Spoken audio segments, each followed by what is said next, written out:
balanced news and severe weather coverage. This is Fox 11 News at 10. The snow keeps falling and it's causing a little trouble on the roadways tonight. That according to the Wisconsin Department of Transportation.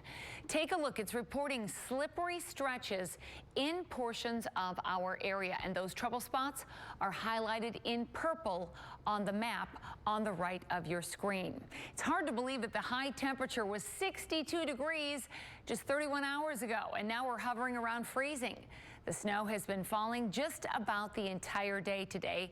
Meteorologist Phil DeCastro is joining us now. And Phil, some of that snow is finally starting to stick. Yeah, it's been a slow process, but that snow is starting to stick a little more, especially on the lawns and things like that. And as you saw on the road conditions map, we're starting to see some of that, some of it create some slushy areas on areas like I-41, out on Highway 10, as you saw there. So again, just make sure you slow down a little bit tonight, because that slush is not always as obvious as the snow-covered areas. So just take it easy. The radar is picking up on snow from Green Bay down into Appleton and Oshkosh, and I would say there's likely at the very least snow mixing in with what's being reported as rain to the northwest of there. However, off to the southeast through portions of Manitowoc, Sheboygan, Calumet, Fond du Lac counties, I would say mostly rain here on up into Kewaunee County too. And again, this has been a very slushy snow. The National Weather Service has reported less than an inch of snow, but it's on 0.3 of an inch of liquid precipitation. Now, quick and dirty estimate that you can use to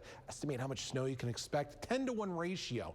But that would give us 3 inches of snow, and we have gotten nowhere near that. It's a much lower ratio because a lot of the snow has just been melting as it hits the surface. But again, it's starting to stick. I'll let you know what to expect through the rest of the night in just a few minutes.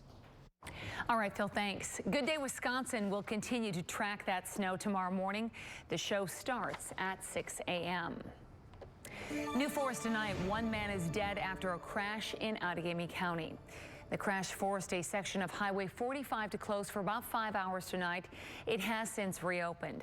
The crash happened just before 4 o'clock this afternoon at County Trunk Highway T near New London. Deputies say the driver of a pickup truck was heading east, that he ran a red light and collided into a semi-truck. The pickup truck driver died at the scene. He is a 33-year-old man from New London. The driver of the semi-truck was not injured. Davante Adams has officially been traded to the Las Vegas Raiders. The Packers confirmed that blockbuster trade earlier today. Nicole Manor is back with us. And Nicole, people haven't stopped talking about this move since it broke, including how different the team is going to be without him. Yeah, this trade certainly changes the dynamic of the Packers offense. Aaron Rodgers and Adams were the most successful quarterback-receiver duo in Packers history, combining for 68 touchdowns over their time spent playing together. Adams was the guy Rodgers could go to in critical game-on-the-line situations. Usually it resulted in success.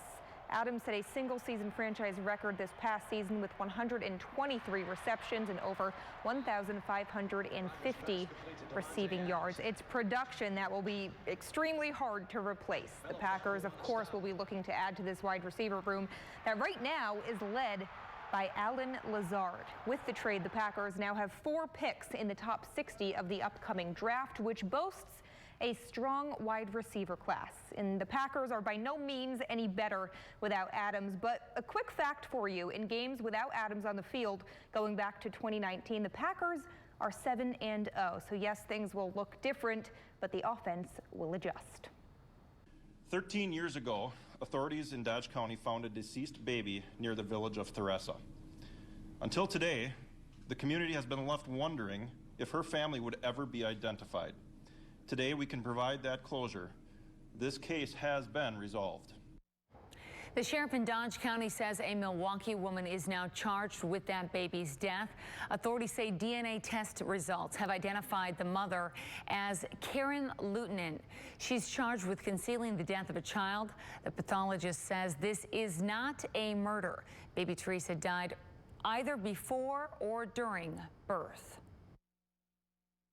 Certainly a lot of different emotions are going to be felt by the community here with this one, but at the end of the day we have closure, and that's important, and we all understand, and there won't be any lingering questions. The suspect is out on bond tonight after she made her first appearance in court today. Baby Teresa is buried in southwest Dodge County. Community members held a funeral for the baby about a month after the body was found. Green Bay police are now enforcing changes to marijuana possession. Anyone caught with 28 grams or less of marijuana in a private space will only have to pay court costs. It's a new city ordinance that went into effect today. Marijuana does remain illegal in the state of Wisconsin. Anyone caught publicly with 28 grams or less could be fined between $1 and $500. A new warning from Green Bay police tonight. They have seen an increase in calls related to fake pills. Check out these photos. The top one shows authentic oxycodone, which is a painkiller. The bottom picture shows counterfeit pills, which contain the deadly drug fentanyl. It's hard to tell the difference between those two. The same applies with Adderall, which is used to treat attention deficit hyperactivity disorder. The top photo is authentic, but the bottom one is fake. Those pills on the bottom contain meth. This last example shows Xanax, which treats anxiety. The white pill is real, the yellow one is not, and it contains fentanyl. Anyone who sees these counterfeit pills should contact their local police department. Yeah, so since December of 2021, we've had over 40 cases of BB guns being used in damage to property complaints here in the city of Appleton.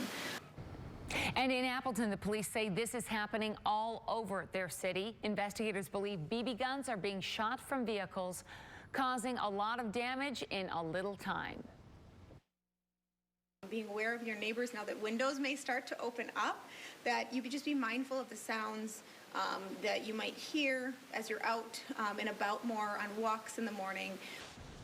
Police are also asking any homeowners with home surveillance videos to share those with officers. The United Nations says more than 3 million Ukrainians have fled that country. That is since the Russian invasion began. Coming up, the warning from the U.S. to Russia's largest ally. And here's a live look tonight at the roads. Be careful if you are heading out early tomorrow morning. The roads could still be slick from the snowfall that we've gotten today.